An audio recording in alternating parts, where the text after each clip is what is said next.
কোনো বদজন বা কোনো কিছু চালান দিয়ে রাখছে বা আটকাইয়া রাখছে, এরকম কিছু হবে, এছাড়া অন্য কিছু হবে না।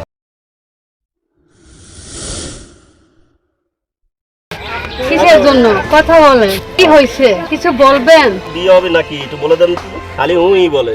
বেশ কয়েকদিন আগে ওই বাগানের একটি গাছ কাটতে যায় স্থানীয় কয়েকজন শিশু। সে সময় ধারালো অস্ত্র দিয়ে গাছটির গায়ে আঘাত করলে গাছটি কথা বলে ওঠে বলে দাবি করে তারা। একটা বাইস্তা আছে, গাছের একটা কোপ মারছে দাও দিয়া।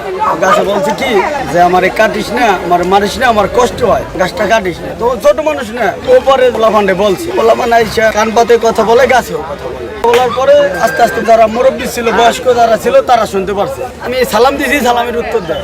আমি মানে আস্তে আস্তে হয়ে গেছি, কি ঘটনা যে গাছে কথা বলে। পরে বলো যে হ্যাঁ ওনার কি বিয়ে হবে, তা জোরে আসতে বলে নাই, জোরে বলছে। দুইবার কানে দিয়েছেন কি ছিল না, বিলি অবল তো করে নিছি, তারপরে যে কান ফাঁসছি কানিয়ে কিনে যাবে।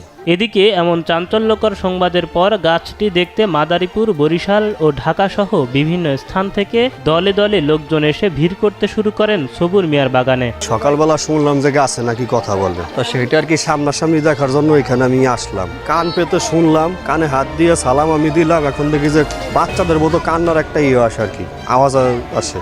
আমি সিন্দাঘাটের থেকে আইছি, আর 5 জনের মুখে শুনছি গাছে কথা বল। বন্ধু বান্ধব নিয়ে এই জায়গায় আসলাম, কান পাইতে শুনি ঘুন ঘুন শব্দ হয়। জিনকে গাছের মধ্যে আটকে রাখার কারণেই এমনটি হচ্ছে বলে দাবি করেছেন স্থানীয় মসজিদের ইমাম মোহাম্মদ বাদশাহ। এখানে যে ঘটনা করছে এটা হলো জিন আটকে রাখছে গাছের মধ্যে, জিনটা বিপদে পড়ে কান্নাকাটি করে, এটাই, এছাড়া অন্য কিছুই না।